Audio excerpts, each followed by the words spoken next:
बिस्मिल्लाहिर्रहमानिर्रहीम। अस्सलाम वालेकुम डियर स्टूडेंट्स, उम्मीद करता हूँ आप सब खैरियत से होंगे। केमिस्ट्री सीरीज़ के अंदर हमारा चैप्टर नंबर 3 चल रहा है, फर्स्ट ईयर की chemistry federal board chemical bonding.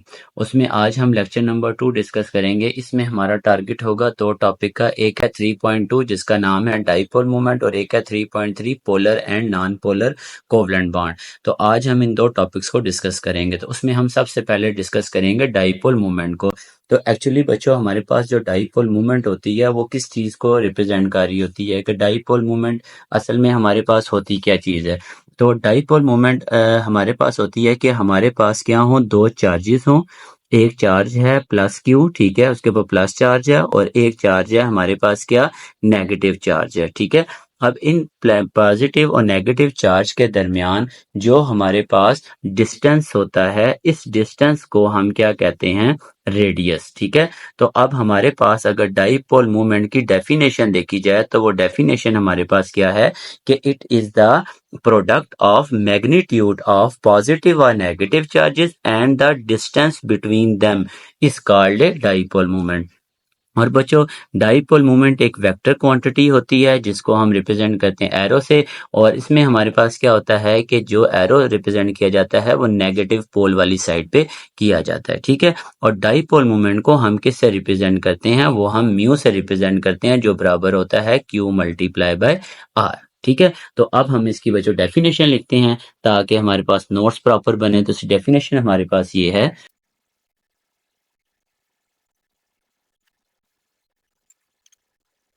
जी बच्चों, ये हमारे पास डेफिनेशन है। क्या डेफिनेशन है, बहुत आसान है, कि डाइपोल मोमेंट हम कहते हैं कि it is the product of the magnitude of positive और negative charges, magnitude of negative and positive charges and the distance between them is called a dipole moment, ठीक है। और हम मैथमेटिकली इसको किस तरह रिप्रेजेंट करते हैं, तो बच्चों मैथमेटिकली हम इसको रिप्रेजेंट करते हैं कि mu is equal to q multiply by r. Mu is equal to q multiply by r. अब हमें यहाँ पे क्या पता है, कि हम यहाँ पे लिखते हैं कि डाई जी, कि ये हमारे पास एक वेक्टर क्वांटिटी है, ठीक है बच्चों। ये दो बातें हमें समझ आ गई। डेफिनेशन हमारे सामने है कि डाइपोल मूवमेंट असल में क्या होता है, ये हमारा प्रोडक्ट होता है magnitude of charges and the distance between them is called a dipole movement, ठीक है, जो बराबर है q multiply by r. Clear होगी बात यहाँ तक, ये चीज माइंड में रखिएगा। और मैथमेटिकली हम इसको इस तरह रिप्रेजेंट करते हैं, ये बात भी हमें समझ आ गई। अब बात करते हैं इसके यूनिट की। तो डाइपोल मूवमेंट का हमारे पास जो यूनिट है वो क्या होता है, तो बच्चों इसका जो याद रखिएगा, मीटर, ठीक है। अब कूलम क्या है, चार्ज है, और मीटर क्या है, इसका रेडियस आ गया, ठीक है। तो कूलम मीटर इसका एसआई यूनिट है। और इसके अलावा अगर हम बात करते हैं, जो जो मोस्ट कॉमन यूनिट है उसको डिबाई होता है, ठीक है। और इसको हम डी से रिप्रेजेंट करते हैं। अब 1 डिवाइड किसके बराबर होता है, ये याद रखिएगा, ये भी एमसीक्यूज के तौर पर पूछा जा सकता है। जी, ये बात याद रखिएगा कि 1 डिवाइड जो है वो इक्वल होता है 3.336 इंटू 10⁻³ कूलम मीटर के, ठीक है। तो ये एमसीक्यूज के तौर पर। तो यहाँ तक बच्चों हमने सिंपल अभी सिर्फ ये देखा है कि डाइपोल मोमेंट क्या होती है, डाइपोल मोमेंट की डेफिनेशन, उसका मैथमेटिकली किस तरह रिप्रेजेंट किया जाता है, उसका यूनिट क्या है। अब हम बात करेंगे इसकी इंपॉर्टेंस की। तो इंपॉर्टेंस तो इसमें हम बहुत सी बातें हैं, कि इसमें हम एक तो मालूम कर सकते हैं percentage ionic character in a bond, ठीक है। उसके अलावा हम स्टीरियो केमिस्ट्री में इसकी हमारे पास हेल्प मिल जाती है कि मालिक्यूल पोलर है, नॉन पोलर है, किस तरह है। तो इसमें हम बात करेंगे determination of polarity of molecule, ठीक है। तो इसकी इंपॉर्टेंस ये चीज ध्यान में रखिएगा कि हम इसको इस्तेमाल करते हैं डाइपोल मूवमेंट। जी, dipole moment indicate the polarity of molecule, कि ये मॉलिक्यूल की पोलैरिटी के बारे में बताता है। अब कैसे बताता है, कि ये बताएगा दो चीजें, या तो मॉलिक्यूल हमारा पोलर है या मॉलिक्यूल हमारा क्या है, नॉन पोलर है। तो बच्चों ये हमें कैसे पता चलेगा, ये हमें इसकी डाइपोल मोमेंट की वैल्यू से पता चलेगा। तो अब इसमें है क्या चीज है, उस चीज के बारे में बात करते हैं। जी बच्चों, अब यहाँ पे ना हम 2 पॉइंट्स लिखेंगे, फिर उस 2 पॉइंट को समझने की कोशिश करते हैं कि डाइपोल मोमेंट हमें किस तरह पोलैरिटी ऑफ मॉलिक्यूल के बारे में। जी बच्चों, ये हमारे पास चीज़ें ज़हन में रखनी है कि इलेक्ट्रोनेगेटिविटी डिफरेंस असल में हमें बता रही होती है डाइपोल मोमेंट के बारे में और overall polarity of the molecule में। अब आपने किस तरह इसको ज़हन में रखना है, इसकी आपने 2 चीज़ें याद रखनी है। वो क्या चीज़ें 2 याद रखनी है? आपने कहना है कि इफ ग्रेटर इलेक्ट्रोनेगेटिव डिफरेंस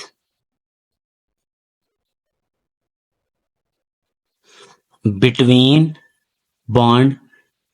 अब अगर ज्यादा इलेक्ट्रोनेगेटिव डिफरेंस होगा बॉन्ड के दरमियान में, तो हमारे पास जितना ज्यादा इलेक्ट्रोनेगेटिव डिफरेंस होगा ना, तो उतना ही जो है वो याद रखिएगा कि बॉन्ड पोलर होगा। ठीक है, ये बात। अब बॉन्ड पोलर है तो उसके अंदर कौन सी नेचर होगी, वो भी ज़हन में रखनी है आप लोगों ने। वो हमारे पास इसकी जो नेचर आती है वो आयोनिक नेचर होगी।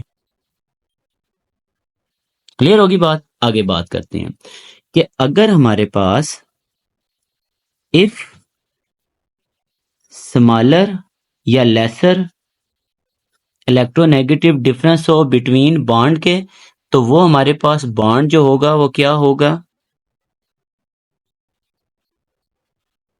लेस पोलर होगा। ठीक है, और अगर लेस पोलर है तो उसके अंदर कौन सी नेचर होगी?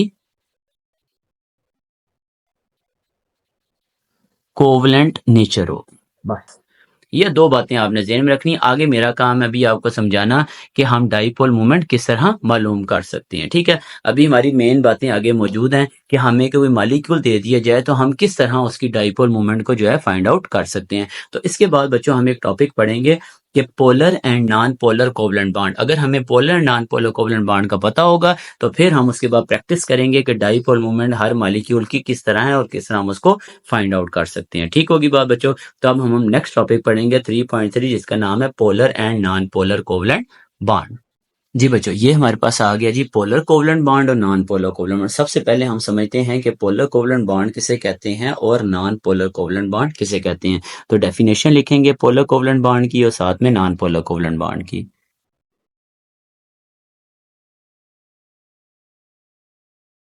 तो ये हमारे पास डेफिनेशन है कि ऐसा बॉन्ड जिसमें इलेक्ट्रॉन पेयर जो हैं शेयर अनइक्वल होते हैं between the two bonded atom, उसे हम क्या कहते हैं? पोलर कोवलेंट बॉन्ड कहते हैं। ठीक है, अगर हमें इसकी एग्जांपल देनी पड़े तो हम इसकी एग्जांपल को किस तरह लिखेंगे? मिसाल के तौर पर हमारे पास है एक एग्जांपल है एच एफ के दरमियान। ठीक है, अब एच एफ, ये एच आ गया और यहाँ पे क्या आ गया? H F. ये एक मॉलिक्यूल है, इसमें ये 2 इलेक्ट्रॉन क्या हुए में शेयर हैं। आपको पता है कि फ्लोरीन की इलेक्ट्रोनेगेटिव वैल्यू ज़्यादा होती है और हाइड्रोजन की कम होती है। अब जिसकी इलेक्ट्रोनेगेटिव वैल्यू ज़्यादा है, इलेक्ट्रॉन उसकी तरफ क्या करेंगे? पुल करेंगे और उसके ऊपर क्या चार्ज आ जाएगा? इसको हम कहेंगे कि इसके ऊपर हमारे पास आता है पार्शियल नेगेटिव चार्ज। ठीक है, कि कोवलेंट बॉन्ड में जिसकी इलेक्ट्रोनेगेटिव वैल्यू ज्यादा आती है उसके ऊपर पार्शियल नेगेटिव चार्ज आ जाता है। ठीक है, अब क्योंकि इलेक्ट्रॉन उसकी तरफ पुल हुए हुए होते हैं और जिसके ऊपर पार्शियल पॉजिटिव चार्ज हो उसके ऊपर क्या हमारे पास आता है? ये ज़हन में रखिएगा, इसको हम कहते हैं पार्शियल पॉजिटिव चार्ज। ठीक है बच्चों, तो अब हमारे पास क्या है कि अगर इलेक्ट्रोनेगेटिव का डिफरेंस होगा तो इलेक्ट्रॉन उस साइड पे जाएंगे जिसके ऊपर इलेक्ट्रोनेगेटिव वैल्यू ज्यादा है।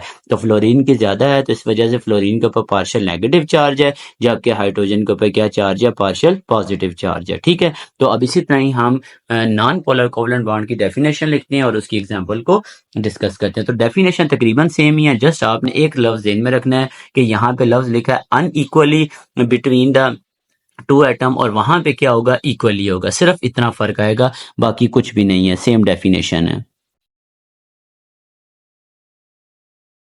जी बच्चों, ऐसा बॉन्ड जिसमें इलेक्ट्रॉन पेयर 2 इक्वली शेयर किया जाता है 2 एटम्स के दरमियान, उसे हम नॉन पोलर कोवलेंट बॉन्ड कहते हैं। ठीक है, मिसाल के तौर पर हमारे पास आपके पास एक एग्जांपल है जैसे कि H2, इनके दरमियान बॉन्ड नॉन पोलर है।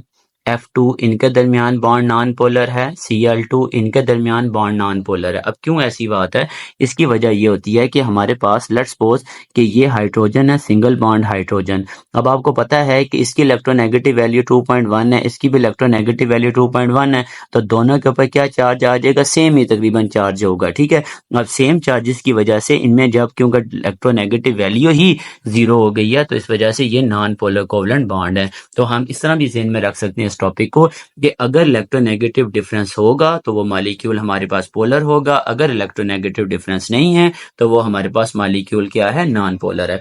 अच्छा बच्चों, ये चीज़ें जब हमें समझ आ गई हैं, अब हमने ये देखना है कि एक मॉलिक्यूल को देखकर उसकी डाइपोल मोमेंट की वैल्यू को देखकर हम किस तरह बता सकते हैं कि हमारे पास मॉलिक्यूल पोलर है या नॉन पोलर मॉलिक्यूल है। ठीक है, तो एक बात याद रखिएगा, अगर बॉन्ड दो एक जैसे एटम के दरमियान हो तो वो नॉन पोलर होता है, अगर बॉन्ड दो डिफरेंट एटम्स के दरमियान हो तो वो क्या होता है, पोलर होता है। ठीक है, तो अब मैं आपको एग्जाम्पल के साथ इसको एक्सप्लेन करेंगे। अगर पेपर में आपको कोई भी एग्जाम्पल आ जाए तो आप किस तरीके से डाइपोल मूवमेंट की वैल्यू को मदद से पोलर और नॉन पोलर नेचर को एक्सप्लेन कर सकते हो। जी बच्चों, हमारे पास आ जाता है जी concept of polarity of molecule. मैं एग्जांपल्स करेंगे और आपको समझाने की कोशिश करता हूँ। मिसाल के तौर पर आपके पास ना दो तरह के मॉलिक्यूल होते हैं, या तो मोनोटॉमिक मॉलिक्यूल होते हैं या हेट्रोटॉमिक मॉलिक्यूल होते हैं। ठीक है, अच्छा इस टॉपिक को पढ़ने से पहले ना आपने एक चीज़ ज़हन में रखनी है। ठीक है, कि आपने क्या रखना है कि अगर इलेक्ट्रोनेगेटिव क्या होगा, डिफरेंस होगा, इलेक्ट्रोनेगेटिव डिफरेंस हो तो मॉलिक्यूल क्या होता है, पोलर होता है। ठीक है, और अगर इलेक्ट्रोनेगेटिव डिफरेंस जो है, अगर इलेक्ट्रोनेगेटिव डिफरेंस जो है वो क्या आ जाता है, जीरो, तो मॉलिक्यूल क्या होगा, नॉन पोलर होगा। अगर ये चीज समझ आ गई तो अब हम आगे चलते हैं। ठीक है, अच्छा अब हमारे पास आ जाता है कि लेट्स सपोज कि आपके पास ना मॉलिक्यूल हैं, दो तरह के मॉलिक्यूल होते हैं बच्चों। एक हमारे पास या तो होता है होमो अटोमिक मॉलिक्यूल। ठीक है, मिसाल दे रहा हूं मैं आपको, होमो अटोमिक मॉलिक्यूल है बच्चों, और एक आपके पास लेट्स सपोज के डाई अटोमिक मॉलिक्यूल है। ठीक है, दो तरह के होते हैं ना डाई अटोमिक मॉलिक्यूल। अच्छा, अब होमोटॉमिक मॉलिक्यूल क्या होता है, ऐसा मॉलिक्यूल जिसमें सेंटर एटम के गिर्द जो भी एटम अटैच हैं वो सेम है।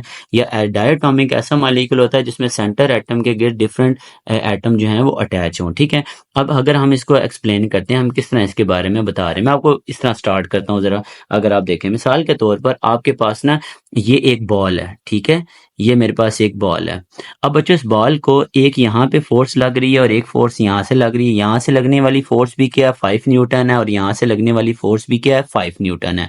अब इस साइड पे 5 न्यूटन। अब एक मॉलिक्यूल है आपके पास, उसके गिर्द डायटोमिक है, सॉरी डायटोमिक मॉलिक्यूल है, बल्कि यहाँ पे ना सॉरी डायटोमिक नहीं लिखना चाहिए, सॉरी हेट्रोटोमिक लिखते हैं। ठीक है जी, हेट्रो अटोमिक यानी कि डिफरेंट। अब वो डिफरेंट मॉलिक्यूल एटम क्या कर रहा है कि एक इसको यहाँ से 10 न्यूटन की फोर्स अप्लाई हो रही है और एक साइड से इसको कहाँ की फोर्स अप्लाई हो रही है, 5 न्यूटन की। अब मुझे बताओ कि यहाँ पे 5 न्यूटन है, यहाँ पे भी 5 न्यूटन है, तो इसको एक एटम अपनी तरफ इस साइड पे खींच रहा है और एक एटम अपनी तरफ इस साइड पे खींच रहा है, तो इससे क्या होगा, इससे ये होगा कि जो नेट फोर्स है ना हमारे पास वो क्या हो जाएगी बच्चों, वो जीरो हो जाएगी, नेट फोर्स जीरो। बट यहाँ पे एक मॉलिक्यूल 10 न्यूटन की फोर्स इस साइड पे है और एक 5 न्यूटन की है, तो इलेक्ट्रॉन किस साइड पे जाएंगे, ज़ाहिर है जहाँ पे फोर्स ज़्यादा उस साइड पे मूव करेंगे। तो यहाँ पे हम ये कह सकते हैं कि हमारे पास जो नेट फोर्स है वो इक्वल नहीं है जीरो के। ठीक है, कोई ना कोई उसके ऊपर नेट फोर्स अप्लाई हो रही है। ठीक होगी बात। चलें, एक तो ये एग्जांपल होगी, इस चीज को आपने माइंड में रखना है। ठीक है, अब ये जो इलेक्ट्रॉन फोर्स अप्लाई हो रही है ना, वो फोर्स आप समझ लें कि इलेक्ट्रोनेगेटिविटी है। ठीक है, आगे देखते हैं। अब मेरे पास एक मॉलिक्यूल है बच्चों, वो मॉलिक्यूल है ट्राइएटॉमिक है। ठीक है, 3 एटम्स पर मुश्तमिल है, Ab2 टाइप का मॉलिक्यूल है, वो आगे आप पढ़ेंगे।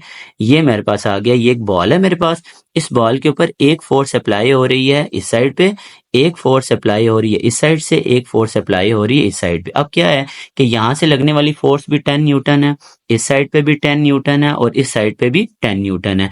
जब तीनों तरफ फोर्सेस क्या हैं, सेम है, तो सेम फोर्सेस में तो मेरे पास मैं ये लिख सकता हूँ कि जो नेट फोर्स है वो क्या हो गई है, वो इक्वल जीरो हो गई है। ठीक है, नेट फोर्स क्या होगी बच्चों, जीरो होगी। अब मेरे पास ये बॉल है, इस बॉल में अब 3 तरह के एटम, डिफरेंट एटम अटैच हैं। ठीक है, अब एक एटम है उसकी जो नेट फोर्स है वो 10 न्यूटन है, एक ही है 10 न्यूटन, और एक साइड पे मेरे पास जो फोर्स अप्लाई हो रही है वो हो रही है 15 न्यूटन की। अब मुझे बताओ कि इसमें क्या होगा, इलेक्ट्रॉन की साइड पे, इलेक्ट्रॉन क्या कि फोर्स किस साइड पे ज्यादा होगी, ऊपर वाली साइड पे ज्यादा है ना। तो जब ऊपर वाली साइड पे बच्चों ज्यादा है तो यहाँ पे मैं ये कह सकता हूँ कि जो नेट फोर्स है हमारे पास, नेट फोर्स वो डज नॉट इक्वल टू क्या है, जीरो है। क्लियर होगी बात। अगर ये कॉन्सेप्ट आपको समझ आ गया है ना, तो अब हम एग्जाम्पल लेते हैं और उस एग्जाम्पल की मदद से हम इसको सॉल्व करने की कोशिश करते हैं कि भाई हम किस तरह ज्योमेट्री की मदद से या मॉलिक्यूल को देखकर उसकी डाइपोल मोमेंट के बारे, डाइपोल मोमेंट निकाल के उसकी पोलैरिटी और नॉन पोलर नेचर को एक्सप्लेन कर सकते हैं। ठीक है बच्चों। जी बच्चों, ये मैंने आपके सामने ना कुछ एग्जांपल लिखी हैं और ये एग्जांपल आपको एक्सप्लेन करनी है कि भाई इनमें से कौन सा पोलर है और कौन सा नॉन पोलर है। ठीक है। अब हम पोलर और नॉन पोलर नेचर को किस तरह एक्सप्लेन करते हैं। अब देखें, हमने तो एक जनरली ये पढ़ा था कि अगर दो बॉन्ड दो सेम एटम्स के दरमियान बने तो वो नॉन पोलर होता है, अगर डिफरेंट एटम्स के दरमियान बने तो वो क्या होता है, पोलर होता है। अब इसमें एग्जाम्पल देखें कि अब हमें यहाँ पे पहली एग्जाम्पल है BF2 की। अब हमें ये पता है कि फ्लोरीन ज्यादा इलेक्ट्रोनेगेटिव है और जबकि ये वाला फ्लोरीन ज्यादा ब्रोमीन की निस्बत, तो इस पे पार्शियल नेगेटिव यूं ही समझ आ रही है ना। तो अब इसमें क्या होगा, इसमें फ्लोरीन इलेक्ट्रॉन को अपनी तरफ पुल कर रहा है, ज्यादा इलेक्ट्रोनेगेटिव होने की वजह से ये इसको अपनी तरफ पुल कर रहा है। अब इससे क्या होगा, इससे ये दोनों एक दूसरे के इफेक्ट को क्या कर रहे हैं, कैंसिल कर रहे हैं। ठीक है। तो दिखने में तो हमें ये डिफरेंट एटम्स हैं, लेकिन असल में ये क्या है, नॉन पोलर मॉलिक्यूल है। कैसे पता चला कि इसके अंदर जो लगने वाली जो फोर्स है, नेट फोर्स, वो क्या हो गई है, एक किस्म की जीरो हो गई है। ठीक है। अब नेट फोर्स जीरो है तो इसका मतलब ये हो गया कि जो नेट डाइपोल मोमेंट है वो भी इक्वल टू जीरो होगा।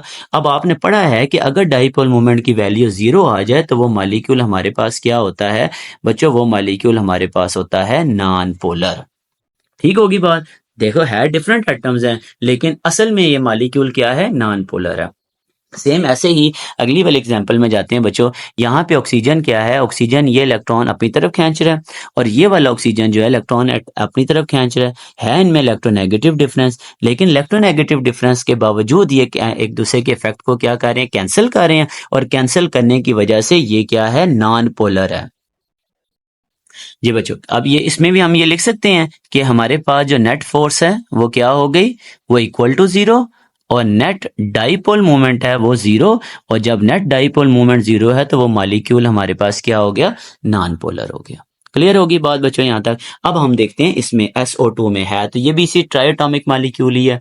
अब इसमें क्या है, इसमें हमें पता है कि जो सल्फर की इलेक्ट्रोनेगेटिव होती है 2.5 होती है और ऑक्सीजन की जो इलेक्ट्रोनेगेटिव वैल्यू होती है वो इससे ज्यादा है। ठीक है। अब इससे क्या होगा कि इलेक्ट्रॉन किस साइड पे मूव कर रहे होंगे। अब क्लोरीन ये इलेक्ट्रॉन ऑक्सीजन ज्यादा है तो यहाँ खींच रहा है, ये इसको यहाँ खींच रहा है। अब ये लॉन पेयर होने की वजह से ना यहाँ पे फोर्स ज्यादा अप्लाई हो रही है। ठीक है। अगर मैं आपको एग्जांपल दूं ना, एग्जांपल मेरे पास ये है कि अगर यहाँ पे 5 न्यूटन फोर्स है, यहाँ पे 5 न्यूटन फोर्स है, तो यहाँ पे 20 न्यूटन फोर्स है। अब क्या मुझे बताओ कि नेट फोर्स क्या होगी, इक्वल होगी जीरो की या नहीं होगी, नहीं होगी ना। तो नेट फोर्स हमारे पास क्या होगी बच्चों, वो does not equal to zero. तो इस वजह से फिर नेट डाइपोल मोमेंट जो होगा वो भी इक्वल टू जीरो नहीं होगा। जब वो भी इक्वल टू जीरो नहीं है तो मॉलिक्यूल आपका क्या है, पोलर मॉलिक्यूल है। बात समझ आ रही है। तो इस तरीके से आप इसको एक्सप्लेन कर सकते हैं। अब हम चलते हैं इसमें ट्राई एटॉमिक मॉलिक्यूल में, जिसकी ज्योमेट्री क्या है, पॉलीटॉमिक मॉलिक्यूल है, ज्योमेट्री क्या है, ट्राइगोनल है। अब इसमें क्या है, देखें फ्लोरीन की इलेक्ट्रोनेगेटिव 4 है, ये ब्रोमीन की कम है तो इलेक्ट्रॉन इस साइड पे जाएंगे, यहाँ पे इलेक्ट्रॉन इस साइड पे जाएंगे, यहाँ पे इलेक्ट्रॉन इस साइड पे जाएंगे। अब इससे क्या होगा, इससे जो इफेक्ट होगा वो एक दूसरे को क्या कर रहे हैं, ये कैंसिल कर रहे हैं।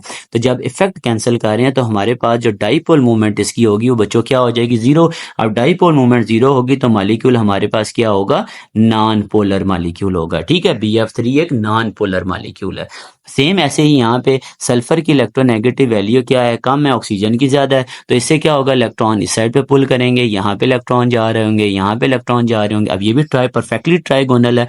और ट्राइगोनल ज्योमेट्री में यहाँ पे भी जो डाइपोल मूवमेंट है वो बच्चों क्या हो जाएगी, जीरो। जीरो होने से मॉलिक्यूल आपका क्या हो जाएगा, नॉन पोलर मॉलिक्यूल हो जाएगा। क्लियर होगी बात। तो ये भी नॉन पोलर मॉलिक्यूल की एग्जांपल है। अब हम चलते हैं आगे। अब मेरे पास है, मैंने आपको तीनों एग्जांपल करवाई है, लीनियर वाली भी करवा दी है और उसके बाद ट्राइगोनल वाली भी करवा दी है और उसके बाद टेट्राहेड्रल वाली भी है। अब बच्चों इसमें क्या है, CH4 में। दिखने में तो हमें लग रहा है कि इनमें इलेक्ट्रोनेगेटिव वैल्यू डिफरेंस है, ठीक है। जैसे बोला कि कार्बन का 2.5 है, इसका 2.1 है, तो 2.5 और 2.1 में डिफरेंस है ना, कितना कितना डिफरेंस आ रहा है 0.4 का, तो 0.4 इसका मतलब है पोलर होना चाहिए। लेकिन ओवरऑल मॉलिक्यूल को देखें तो क्या ये पोलर होगा या नहीं, इससे ये होगा कि अब यहाँ पे जो इलेक्ट्रॉन्स होंगे ना वो क्या हो रहे हैं, इस साइड पे आ रहे हैं। अब इसकी वजह से क्या होगा, चारों तरफ इफेक्ट क्या होगा, कैंसिल हो जाएगा कि ये इलेक्ट्रॉन जो है वो यहाँ पे साइड पे, ये साइड पे, इस साइड पे इफेक्ट क्या हो जाएगा, कैंसिल। तो जब कैंसिल होगा तो डाईपोल मूवमेंट जो होगी वो क्या होगी बच्चों, जीरो। जब डाईपोल मूवमेंट जीरो है तो मॉलिक्यूल आपका क्या हो गया, नॉन पोलर मॉलिक्यूल हो गया। अब इस साइड में अगर देखें क्लोरीन की ज्यादा इलेक्ट्रोनेगेटिव है, ये साइड पे जा रहे हैं, ये इलेक्ट्रॉन इस साइड पे, ये इलेक्ट्रॉन इस साइड पे, इस साइड पे। टेट्राहेड्रल ज्योमेट्री होने की वजह से ये इसके इफेक्ट को कैंसिल कर रहा है, ये इसके इफेक्ट को कैंसिल कर रहा है, तो डाईपोल मूवमेंट क्या हो गई, जीरो। डाईपोल मूवमेंट जीरो है तो मॉलिक्यूल क्या हो गया, नॉन पोलर हो गया। क्लियर होगी बात जी। तो डाईपोल मूवमेंट की वैल्यू हमें बता रही होती है कि मॉलिक्यूल पोलर है या नॉन पोलर। अब इस केस में देखें जरा, अब ऑक्सीजन ज्यादा इलेक्ट्रोनेगेटिव है ना, इलेक्ट्रॉन यहाँ जाएंगे, यहाँ से यहाँ।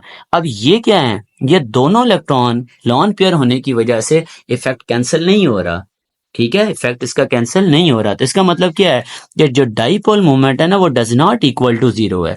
जब वो इक्वल टू जीरो नहीं है तो इसका मतलब है मॉलिक्यूल आपका क्या है बच्चों, पोलर नेचर है इसकी, ठीक है। वाटर की क्या नेचर है, पोलर नेचर है। अब आगे देखते हैं अमोनिया के केस में, नाइट्रोजन की इलेक्ट्रोनेगेटिव ज्यादा होने से इलेक्ट्रॉन इस साइड पे जा रहे हैं और ये इलेक्ट्रॉन आगे की तरफ मूव कर रहे हैं, तो इसका मतलब है कि ये इफेक्ट ज्यादा है इस साइड पे, यहाँ पे इलेक्ट्रॉन ज्यादा खींचे जा रहे हैं। तो जब खींचे जा रहे हैं तो डाईपोल मूवमेंट इसकी भी इक्वल टू जीरो नहीं होगी और ये मॉलिक्यूल भी आपका क्या होगा, पोलर नेचर का होगा, यानी कि इसके दरमियान भी पोलर कोवलेंट बॉन्ड होगा। तो उम्मीद करता हूँ बच्चों यहाँ तक आपको समझ आ गई होगी। तो अब आप देखें कि आप कभी भी ये नहीं कह सकते कि CO2 एक पोलर है या नॉन पोलर, तो आपने कहना है कि CO2 एक नॉन पोलर मॉलिक्यूल है। बेशक C और O के दरमियान इलेक्ट्रोनेगेटिव डिफरेंस है, लेकिन ओवरऑल इस मॉलिक्यूल की अगर हम देखा जाए वो नॉन पोलर है। क्यों, क्योंकि वो एक दूसरे के एक इफेक्ट को क्या कर रहे हैं, डाईपोल इफेक्ट को कैंसिल कर रही है, ठीक है। तो अब आपको मैं करवाऊंगा कॉन्सेप्ट असेसमेंट एक्सरसाइज 3.1, तो उससे भी जितनी भी एग्जाम्पल है उसको अब हम सॉल्व करते हैं। जी बच्चों, ये मैंने आपके सामने ना कुछ लिखे हैं एग्जांपल, ये आपकी असेसमेंट है। इसमें हमारे पास हमने दो चीज़ें फाइंड करनी है कि मॉलिक्यूल पोलर है या नॉन पोलर है। इलेक्ट्रोनेगेटिव वैल्यू उन्होंने हमें दे दी है, जैसे फ्लोरीन की 4, क्लोरीन की 3, ब्रोमीन 2.8, 2.5, 2.5 और 2.1, ठीक होगी बात। अब इसमें देखें, सबसे पहला मॉलिक्यूल है क्लोरीन, कहता है कि ये पोलर है या नॉन पोलर है। अगर हम क्लोरीन को देखें तो क्लोरीन दो सेम एटम्स के दरमियान बना हुआ बॉन्ड है, तो क्लोरीन की जो इलेक्ट्रोनेगेटिव वैल्यू है, ठीक है, इसकी अगर हम इलेक्ट्रोनेगेटिव डिफरेंस निकालें तो देखें बच्चों, क्लोरीन की कितना है, 3 है, दूसरे क्लोरीन का क्या है, 3 है, तो आंसर क्या आ गया, 0। तो जब आंसर 0 आ गया तो इसका मतलब डाईपोल मूवमेंट इसकी क्या है, 0 है। अब डाईपोल मूवमेंट 0 है तो ये मॉलिक्यूल हमारे पास क्या होगा बच्चों, नॉन पोलर मॉलिक्यूल होगा, ठीक होगी बात। तो इस तरह आपने इसको फाइंड कर लेना है, ठीक है। अब हमारे पास आगे चलते हैं।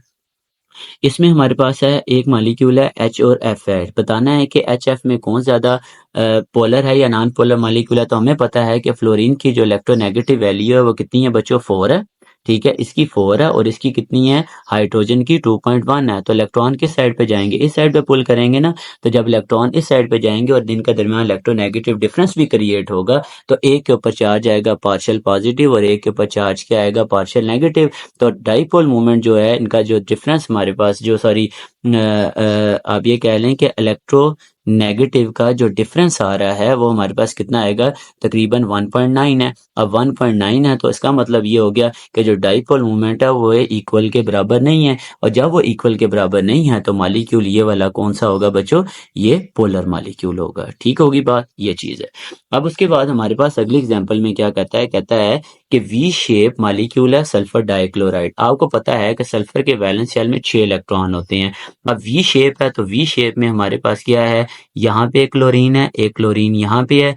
अब यहाँ पे इसके 2 इलेक्ट्रॉन, यहाँ पे एक इलेक्ट्रॉन, और क्लोरीन के वैलेंस शेल में ये इलेक्ट्रॉन, इसी तरह इसी के वैलेंस शेल में ये है, और यहाँ पे ये आगे इलेक्ट्रॉन और यहाँ पे ये 2।